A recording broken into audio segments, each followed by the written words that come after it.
Today our topic is about systems.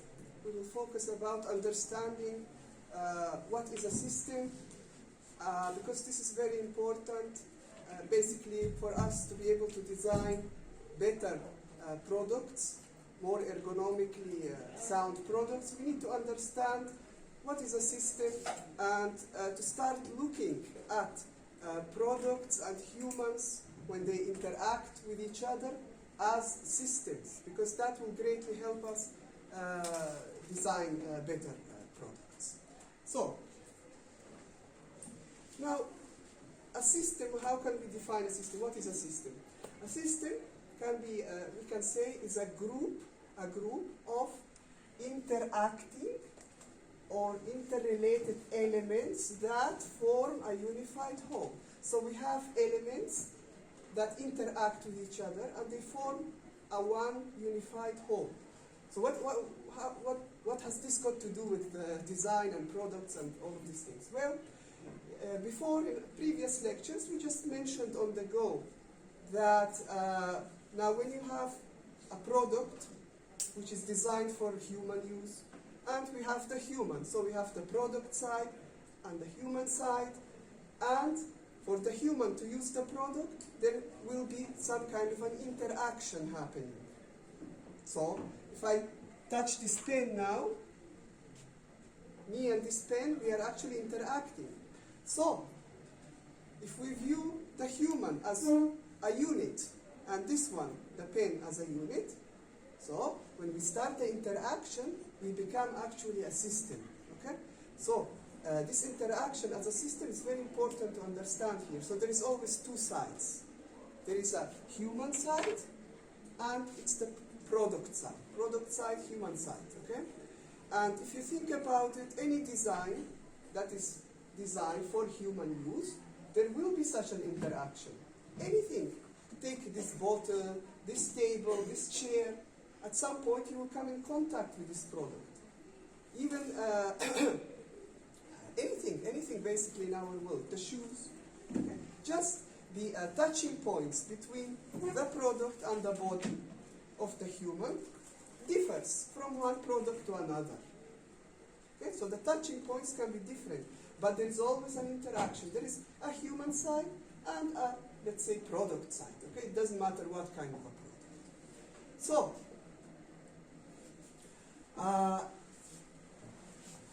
we need to always improve this interaction.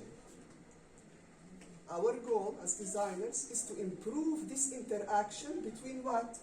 Well, machine and human and user. Now here when we say the word machine, don't get confused. It doesn't have to be a machine. It can be any product. It can be a simple product, but in ergonomics, this is the way they talk. So, machine side, human side. But this machine side can be anything. It can be a scissor. It can be a pen. It can be a shoes. It can be a handbag. Okay, anything it can include in this side. Any type of product. But we have two sides on this. Okay, so we need to always improve this interaction, because if this interaction is problematic, then obviously the design will either not be safe, not be comfortable to use. So if there is, remember in the previous lectures we talked about on the go, like the point of friction. So if you use a scissor, for example, and there is friction points between the scissor and the hand, this means there is some problem with the interaction between the human and this particular product. So we need to always think about, there is a human, there is some kind of a designed product, and these two together as a system, we need to look at them as a system separately and as a system, and to find ways how to improve the interaction between these two, okay? Between this particular design product and this particular human, okay? So, the point of contact, improving the interaction between machine and user, which basically means that where are the points of contact between these two, and how we can improve them through design to become a more smooth, a more friendly point of contact not a one of friction. So, if we look at these examples, so here we have always a human and a machine side and an interaction. If we look at it in real life, anything, okay? So, someone driving a car, who is this someone? The human side. The wheel is now, okay? It's the machine side, okay? It's the machine side. Here we have a simple scissor and a human. We have human side, machine side. Children playing with toys, the same. The children are the human side, the toys are the machine side. It doesn't have to be complicated, as I said, machine. Okay? But there is an interaction, okay? And notice every type of designed product creates a different interaction. Like these children with these toys, it's a totally different interaction than this human with using the hand, using this scissor, or driving a car, or doing something else, okay?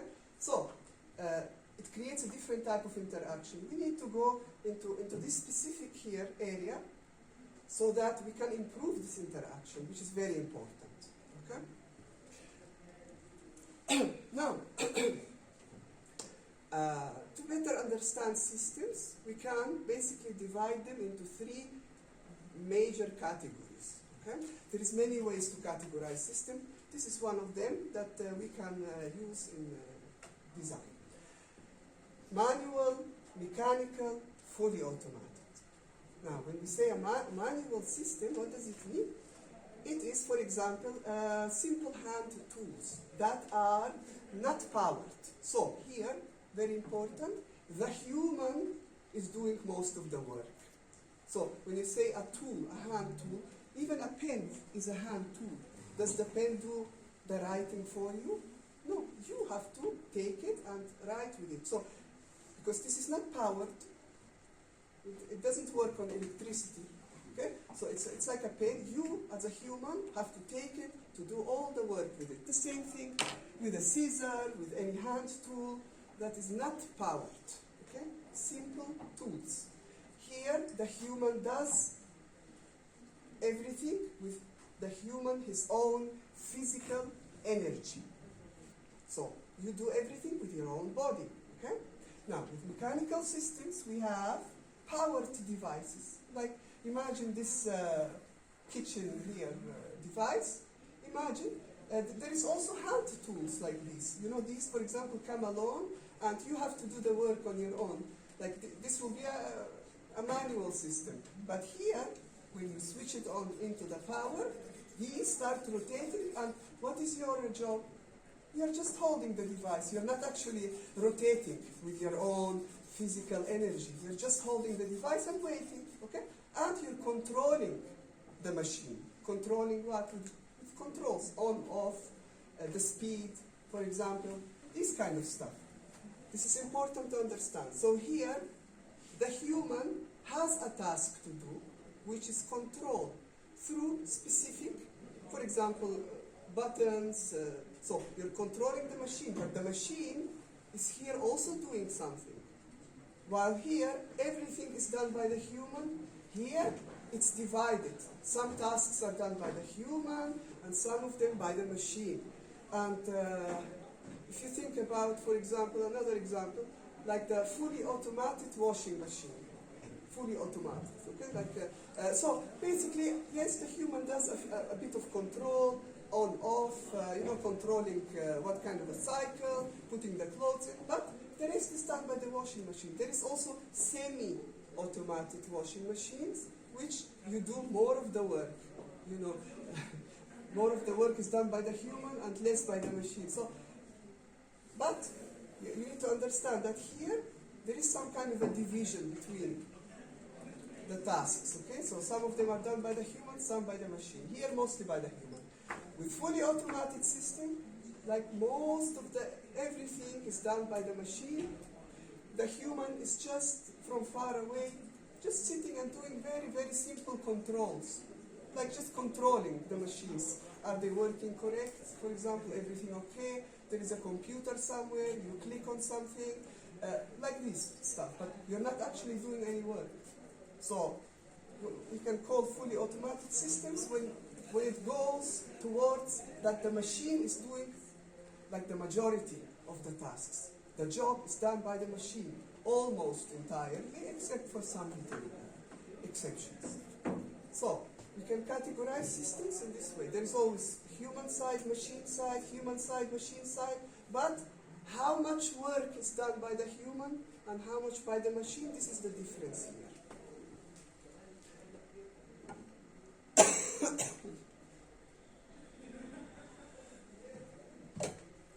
So, we need to understand that humans, both humans and machines, have weaknesses and strong parts. Okay, so we need to understand what are the strengths and what are the weaknesses of the human and the machine.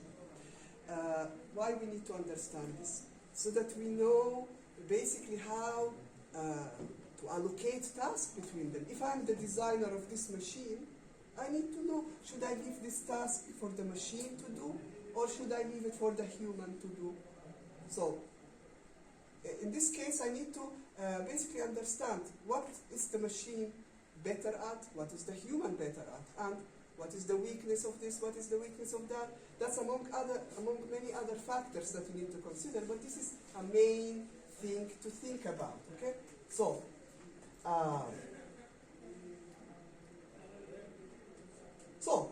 because if we, for example, allocate the wrong tasks, if I give the machine to do a task that should be done by the human, and I make a mess, with the allocation of tasks, the system, the human-machine system, will not perform optimally. So to have an optimal performance, we need to be able to allocate tasks correctly, and one of the ways is by understanding the weaknesses and strong points of both sides. So this is important. Now, for example, when we take humans are better than machines in certain things, and machines are better than humans in certain things. Like, for example, take routine work.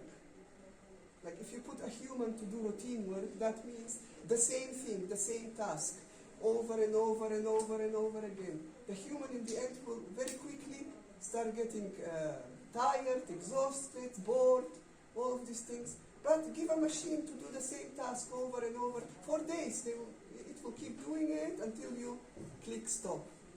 The machine will not get tired, okay, of routine work. It doesn't get bored like the human, okay?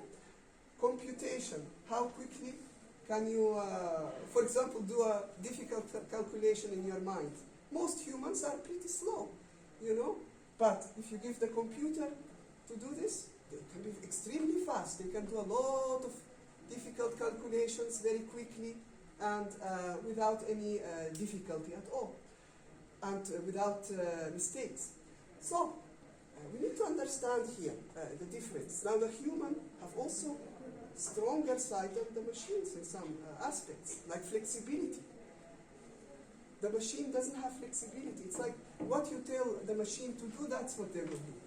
They cannot change on their own, like I will do a task now, and now I will do another task, and then switch back to the first task, and there is no flexibility. It's more straightforward. What is given to the machine, it does. It doesn't think on its own. Okay? The human, on the other hand, can have stronger points in this aspect. Flexibility, judgment, reasoning, okay, all of these things, they are better. So, now it depends on what is it that you're designing. Like, what is it that you're designing? Because we have a lot of characteristics here. These are just a few, and here we have a lot of characteristics. So you need to know which task to allocate to the machine, which to the human, so that we have the best possible combination of both. Okay?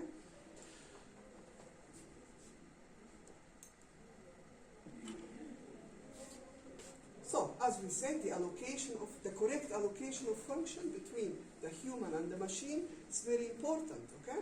Very important to consider. Now, sometimes there is a choice whether you can leave a system mainly controlled by the human, or more automatic. So it's like sometimes you have a choice, and what's this choice based on sometimes? So there might be constraints, like the cost.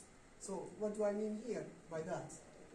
For example, maybe I will say, okay, I like to allocate most of the functions to the machine. It's much more easier for the human. I mean, if the machine does everything for me, it's much more easy than if I have to put physical energy to do something. So why not design everything automated, okay, to be controlled by the machine? Why?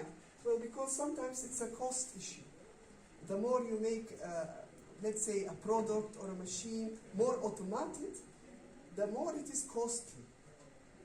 Most of the time, okay, I'm talking about. So, it is more expensive to manufacture, to make the product. Like if you make just a simple hand tool, it's much more cheaper to make than if you want to make it like an automatic machine. Like something, this product, to do something on its own. It's more expensive because you will have more parts in it, more details, you will have to have it powered, and a lot of other details that rises the cost, okay? And of course, as a result, make more expensive.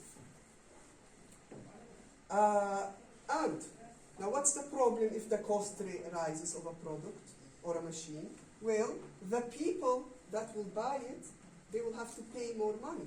You need to consider always this aspect. So when you ask yourself, okay, why is this product made so simple? They could have added to it this function and that function and this to make it more easy and more easy to use for the human. But then you need to ask yourself, maybe it's related to the cost because it will make it more expensive. So that's why they didn't do it. So that's why sometimes there is a choice that is not directly related to what makes an optimal system, but what also keeps the price down so that the humans can buy it at a reasonable cost and the manufacturer will not cost that much.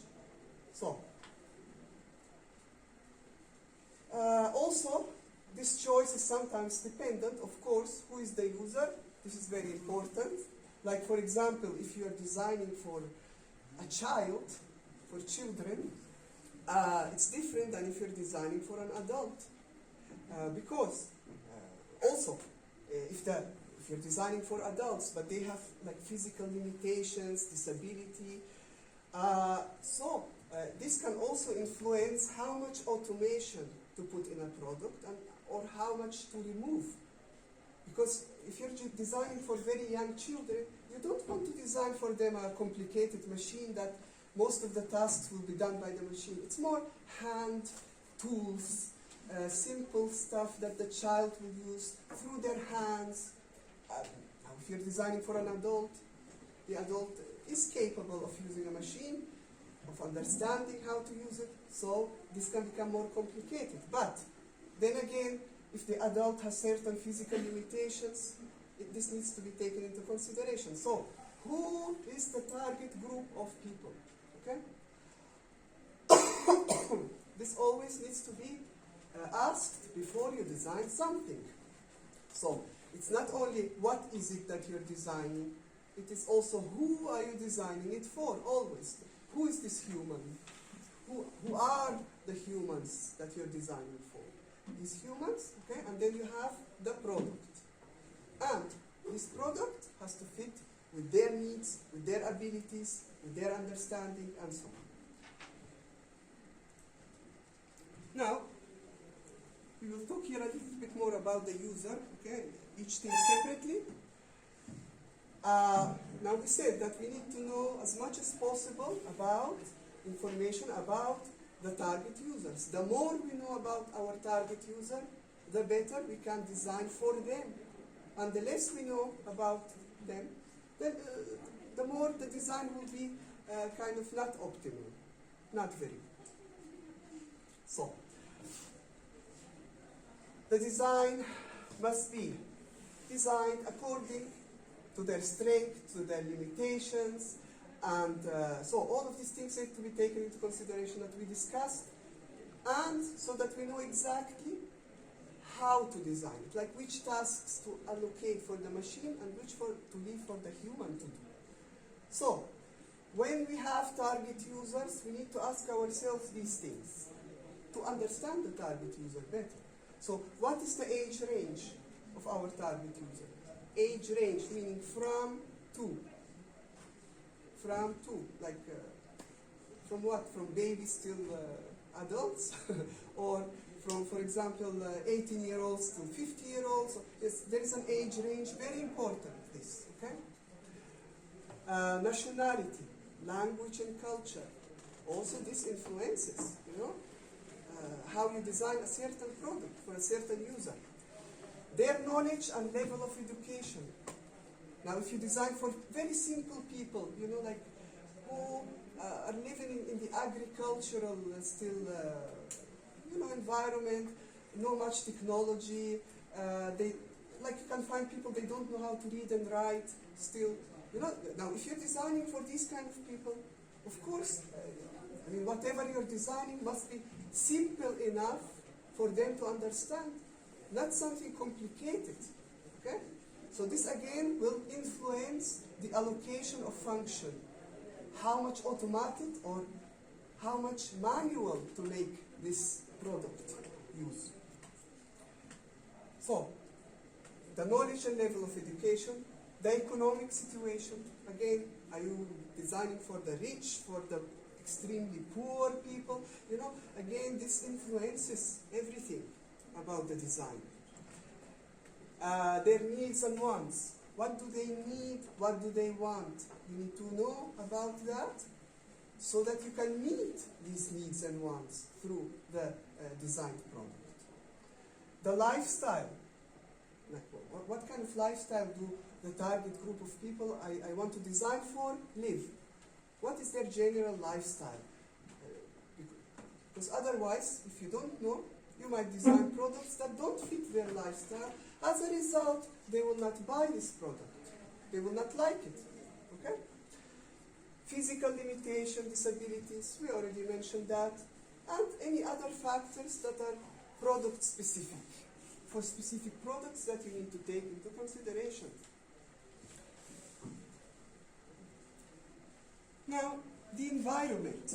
We need to talk a little bit about the environment, because that plays an important part of all of this equation that we are talking about. So, we need also to understand as much as possible factors in the surrounding environment where this system will be used. Now, when we say the system, we mean the human and the product together. So, for example, I am now using this bottle. I am the human, this is the machine part, okay? So I'm drinking from it, but there is always an environment in which this happens. Now I'm in this classroom, there is a specific type of environment here. Or if I'm using, for example, my mobile, here, it's very different than when I go outside. The light is different, the air, the temperature, everything is different, okay? So, the environment cannot be separated. It's like there is a system, which is a human and a product, that interact, but they always interact in some kind of an environment. It could be this classroom, it could be outside, it could be in my home, in the kitchen, the bathroom, the bedroom, you name it, okay? Every place has its own specific environment. When you go camping in the forest, it's very different than sitting in this classroom. So, what is the environment? This influences the design of the product. So, you need to know when you design something, for what environment are you designing? So, this human that will be using this product, where are they going to use it? Now, it could be more than one environment. Like, for example, the mobile. I can use my mobile interior, in an interior inside environment, or an exterior outside. But look how the design of the mobile has been taken into consideration, this factor. How? For example, if I'm inside now this dark room, and I'm using my mobile, the light, there is a specific light strength in the mobile, okay? Now, if I suddenly go outside in the strong sunlight, and this light, which I can see here, I won't be able to see my mobile. But it has an automatic option that immediately increases the light when I'm outside. Why did they put this function? Well, because the designers know that sometimes people will use it in the dark, sometimes in extreme light. It's a mobile. You have to be able to use it everywhere. In dark, in light, interior, exterior, okay? So this is a consideration, and it needs to be part of the design. So anything you design, you have to understand where is it going to be used, in what kind of environments, okay? So, for example, here, take example the car. Okay? It will operate where? In the interior? No. On the exterior, on the street. But when a car is on the street, what is the environment? What can happen? Okay, there. So, for example, you can have rain, you can have sun. Suddenly, it can become cold, hot. It can be daytime, or it can become dark. So, this vehicle needs to be designed to function in all of these environments successfully. Like, for example, if these lights didn't exist here, then in the dark, if you try to drive, you will not see anything.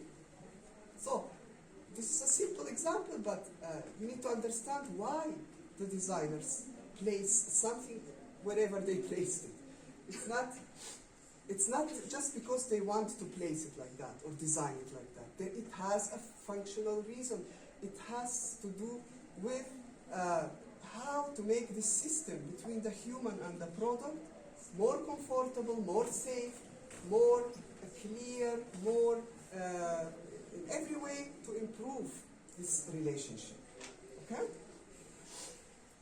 Now, when we compare the car with a shaving machine, where are you using normally a shaving machine? Okay? In the street? No. Usually it's in the bathroom. Now, in the bathroom, what is the bathroom environment? For example, you need to understand it very well so that this design of this machine can be designed successfully. Like, in the bathroom, we have what? We have artificial light, we have humidity, water, chemicals, slippery materials, all this kind of stuff. So normally, the shaving machines are designed so that if water comes on them, or if you wash it, for example, it doesn't get destroyed. So it is made to exist in a watery environment, full of water, of humidity, of this kind of stuff, okay? So, also hygienically, it needs to be washed. So, imagine if you design this machine to break once you put it under water. So, in this case, the designer is forgetting a major part of who is using this product and where, in what kind of environment. And this relationship between the human and this product is a failure in this case. Okay? So, these things always exist together. Now we are discussing it separately, but in the end we will put them all together because everything needs to be considered in a design. Now for the environmental factors, here are some things that you need to consider when you design for any product, whatever design you take, it exists in some kind of an environment. So, in general, you need to ask yourself these questions, okay? So what is the noise level, vibration, the illumination, meaning the light, is it artificial, is it natural, what kind of artificial light, okay? The temperature, what is the temperature, humidity, all this wetness, dryness, everything. Materials behave differently in different environments. It's very important. So, for example, let's take that shaving machine again. Now, the shaving machine is mainly designed from plastics. Okay? Plastic material, metallic material, and so on. Imagine if a crazy designer came along and said, no, I will design a shaving machine out of wood. And once you place it under water, there's no protection for the wood. The water will go inside and destroy basically the machine. and it will also make it not safe to use and not clean and so on. So, the materials, different materials behave differently in different environments. Why is, for example, the cars outside designed with a specific materials? Why they don't put just anything, you know? Well, because it has to function in a specific environment. So, if you put something outside, in the rain, in the cold, in the heat, it has to function, okay? So, now if the designer didn't take into consideration the environment, and just put any material because they don't understand anything about materials, this will create a disaster, okay? So, you need to understand that there is many materials and they behave differently. Now when we talk about metals, some metals are rust resistant. Some metals, if you put them underwater, they will rust very quickly. These things must be considered in anything you design, whether, even if you're not designing a specific product, but an interior, everything is made out of materials. But you need to understand what is the environment so that I can use the correct materials. It's like, for example, kitchen. Someone designs a kitchen and the wooden material, the wood, looks very beautiful in the kitchen. It's very beautiful, okay. And the wood has, if you use real wood, I mean, they have a protective surface, okay, great, fantastic. But once you start cooking in this kitchen and the oil starts going up and there is a lot of water and humidity when you wash the dishes, you will see that after a certain time the wood will start getting affected badly. So it doesn't last as long as if it was a plastic material, okay? Or plastic may look like wood, but the natural wood have problems. Like, for example, you might find that in extreme humidity it will start having, like animals crawling on it, small ones, and this kind of stuff. And so this is here the things that in any kind of design you need to consider this factor, very important. The possibility of accidents happen, and what type, depending on the product function, whatever the task is being done with this product, this also needs to be considered so that you can prevent accidents from happening as much as possible. For example, if you're the designer of these shoes, for example, and the sole of the shoe, you designed it to be very slippery. So if there is a little bit of rain, I'm walking with these shoes in interior and exterior.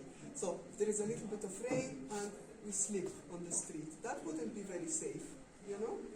Or if you design slippers for home use and someone goes inside a bathroom and slips and hits their head, for example, okay, that's not safe. But the material you use can also affect the accident. So you need to know what can happen, what accidents can happen, and then to prevent it either through materials, through shape, through any other factor, you need to change to make it safer. The time period that will be spent in a certain environment and other factors. So these things in general need to be asked for when considering the environment. Now, so it's important to understand all functions that a particular product or machine, should perform, do, meaning do. So, and what exactly it is designed to do, and all the tasks that should be performed by the user. Every product has some essential functions that it's designed to do. Like a pen, its essential function is to write with it. Not, for example, to take it and stick it into the electric outlet. Okay? That's not what it is designed for. Its main design for, its function is to write with it. This bottle, its main function is to put something inside and drink. Not to take it and hit someone with it, for example, okay? Or play with it. So, you need to know every product has some essential function or functions that it is designed for. So we need to be clear about that. So if we miss important functions that the machine should perform or tasks that the human should do using the machine, we can make a lot of mistakes in the design. So we need to know what is that product supposed to perform, what exactly is its function, and what task the humans or tasks the human should do with this product. It can be one task, it could be many tasks, depending on what it is, the design. So we need to be clear about who is doing what exactly, okay? So if we take any of these products, they perform different functions, okay? And the user that is using them is very different from one user to the other, depending on their age group, on other factors. So if you design this chair, for example, this wheelchair for a disabled person, it has very different functions than this motorcycle. Because this is meant for something, and this is meant for some other situation, other environment, other use, and the user is different here than here. The user here is different than the user here, for example, or here. So we need to be very clear about these things. Now,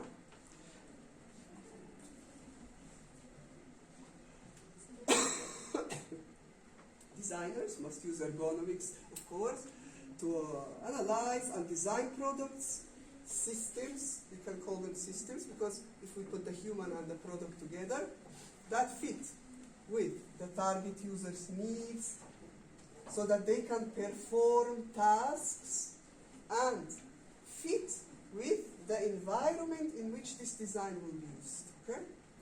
So, now we have here, to have a successful design in general, successful design ergonomically, okay? Meaning safe, efficient, comfortable, and so on. We need to have all of these aspects work together smoothly.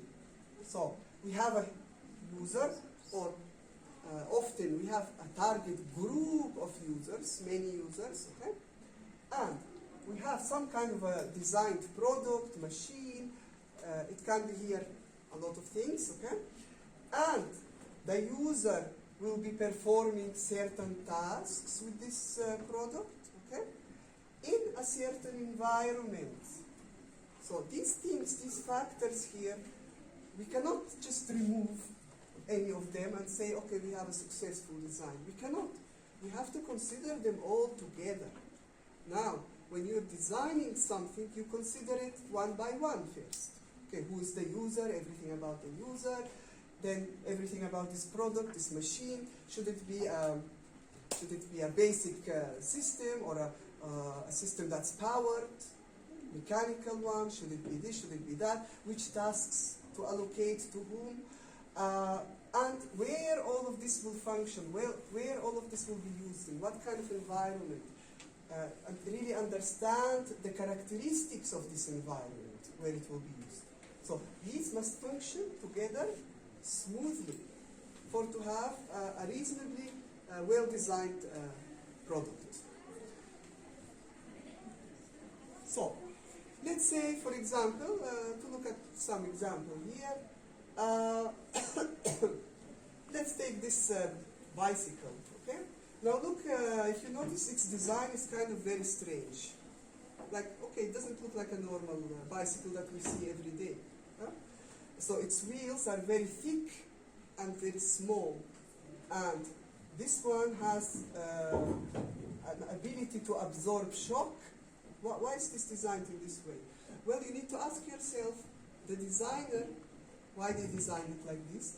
Because they knew the characteristics of the environment in which it will be used.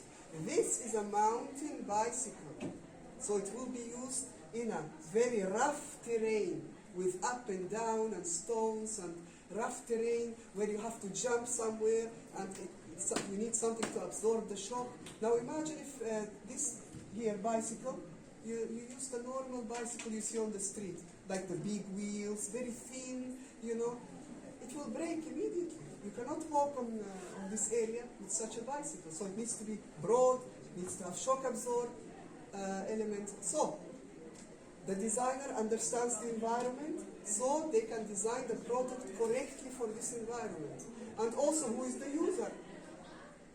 What target use of people? Now here, of course, you're not designing for the elderly, like the old people that have disabilities, or it's more of the young generation that can actually go into a mountain and use this kind of bicycle.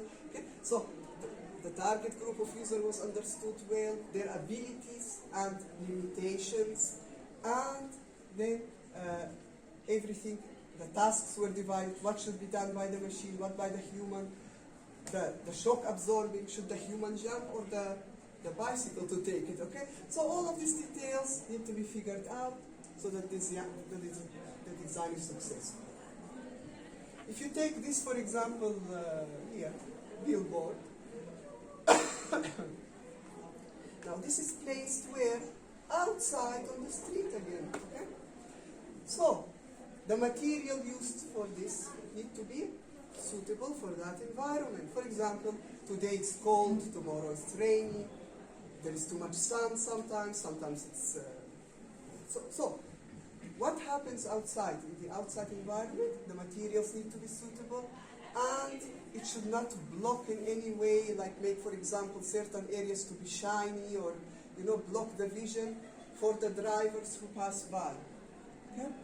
Also, the size of the text, the images, everything used must be suitable for its use. Now, who is going to use this?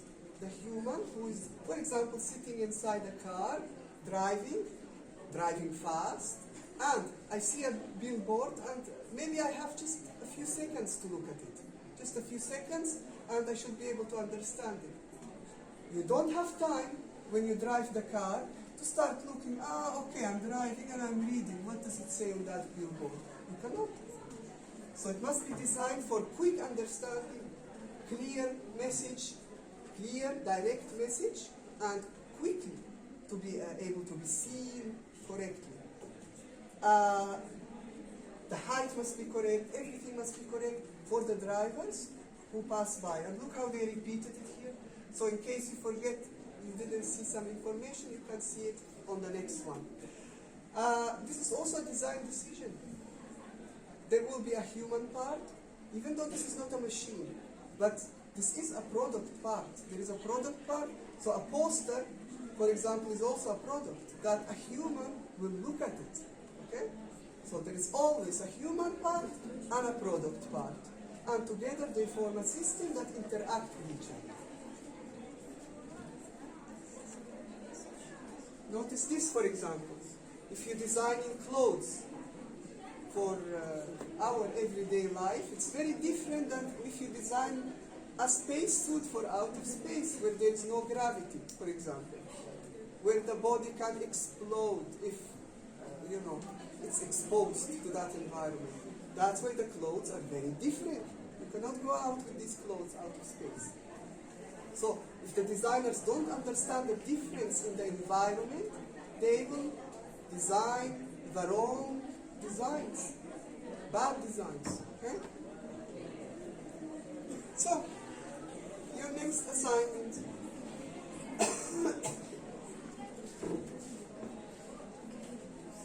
Find two systems to use as examples.